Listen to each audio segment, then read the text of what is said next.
Dans cette vidéo, nous allons voir le codage par excédent. Donc en fait, c'est une manière générale de décrire un principe d'encodage avec des valeurs qui peuvent être choisies différemment. Donc quel est le principe? Donc on se fixe le nombre de bits n sur lequel on va travailler et une certaine valeur d'excédent qu'on appelle pour l'instant E. Le codage par excédent consiste à dire que chaque nombre x est encodé comme la représentation binaire non signée sur n bits du nombre x plus E. Un exemple qui est courant, c'est l'encodage sur un octet en excédant 128. Donc ça veut dire que par rapport à la phrase d'avant, on a n égale 8 puisqu'on travaille sur un octet, donc sur 8 bits, et notre valeur d'excédent E est égale à 128. Alors, du coup, si je souhaite encoder 25, qui est pour l'instant écrit en décimale, en excédant 128 sur un octet, comment est-ce que je procède? Eh bien, tout simplement, je vais calculer tout d'abord 25 plus 128 et il faut que j'écrive ce nombre en RBNS. Alors, en fait, là, je ne vais pas vraiment faire le calcul puisque mon but, ça va être d'écrire le résultat de 128 plus 25 en RBNS et donc je vais devoir le décomposer comme une somme de puissance de 2. Donc, je ne vais pas m'embêter à décomposer après avoir fait l'addition, alors qu'en fait, là, j'ai déjà mon 128 plus quelque chose. Donc, je commence à décomposer directement. Donc, c'est égal à 128 plus 25 n'est pas une puissance de 2. Donc, je le décompose. La plus grande puissance de 2 qui est inférieure ou égale à 25, c'est 16.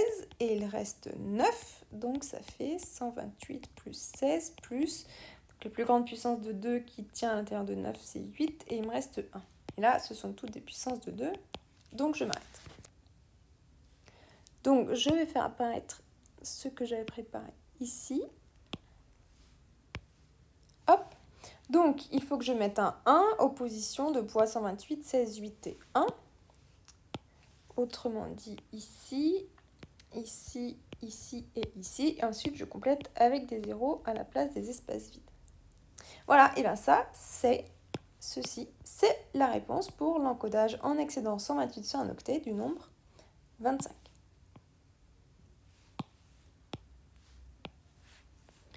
Un, 0, 0, 1, 1, 0, 0, 1.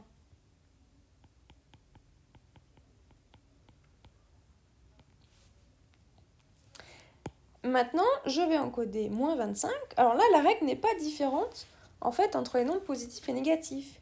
Il faut que je calcule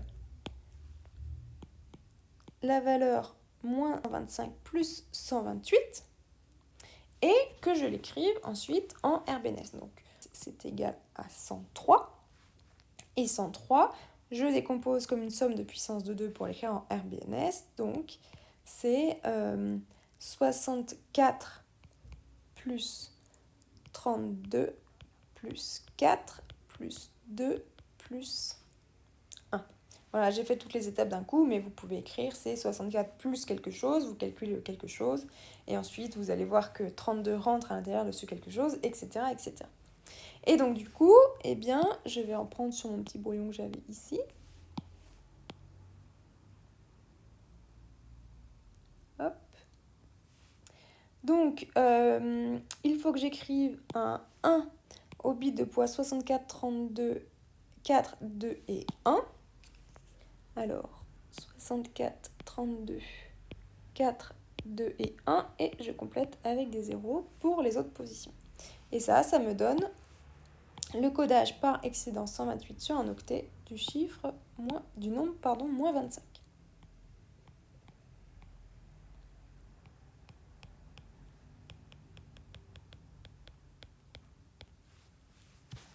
Alors, en encodage excédent 128 sur un octet, on se rend compte de quelque chose qui est un petit peu étrange, enfin en tout cas qui est contradictoire avec les autres conventions qu'on a vues jusqu'à maintenant.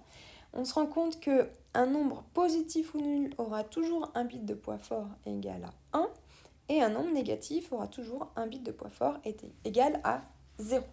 Alors que c'est le contraire dans les trois autres conventions que l'on a vues. Maintenant, on va voir comment décoder.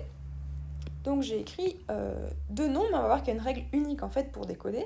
Et bien le principe, c'est que ça, ça représente la valeur de mon nombre x que je cherche décalé de e. Autrement dit, on peut écrire l'égalité suivante.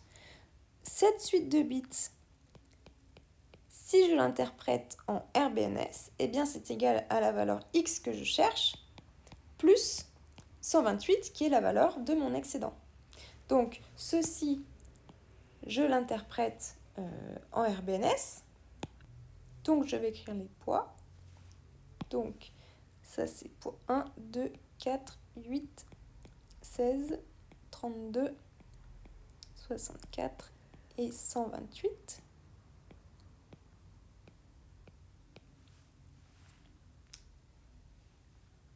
Donc ceci est égal à 128 plus 32 plus 8. Et ça, c'est égal au nombre x que je cherche plus 128. Donc là, je peux simplifier les 128 de chaque côté et j'obtiens que 40 est égal au nombre x que je cherche. Donc, ceci est l'encodage en excédent 128 sur un octet du nombre 40.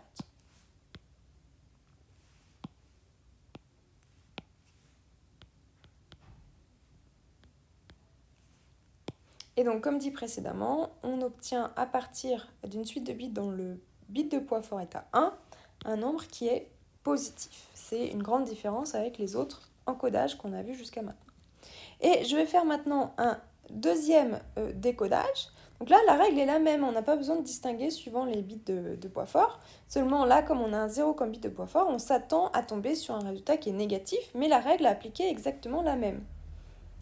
À savoir que je vais écrire cette suite de bits à l'identique, mais je vais l'interpréter en RBNS, et ceci, c'est l'encodage du nombre x que je cherche, plus mon excédent, qui est égal à 128. Et donc ça, c'est en fait l'encodage de, alors j'ai des bits à 1 aux positions de poids 2, 8 et 64.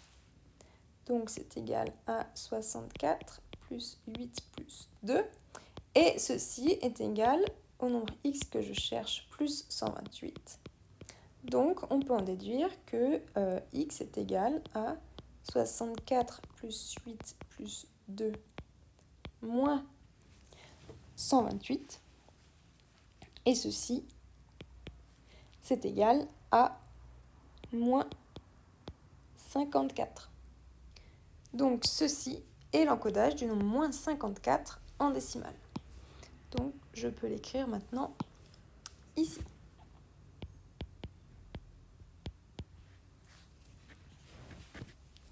Alors, maintenant on va discuter pour finir de l'intervalle des entiers représentables. Alors seulement pour le cas de l'excédent 128 sur un octet, puisque ça dépend grandement de l'excédent choisi. Donc, la règle pour pouvoir encoder, en fait, eh bien, c'est que x plus notre excédent, en l'occurrence ici 128, soit représentable en RBNS sur n bits, donc pour nous sur 8 bits, c'est-à-dire qu'il faut que cette valeur soit comprise entre 0 et 255, puisque c'est l'intervalle des entiers représentables en RBNS sur un octet.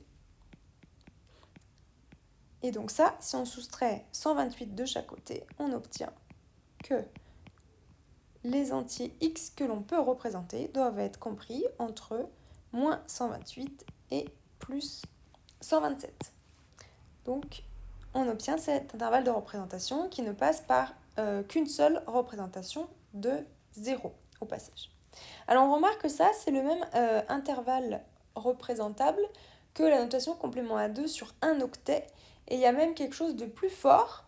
En fait, on peut observer que pour chaque nombre, son écriture en excédent 128 sur un octet est presque la même que son écriture en complément à 2 sur un octet. Presque la même, ça veut dire que les 7 bits de poids faible sont identiques et le bit de poids fort est inversé.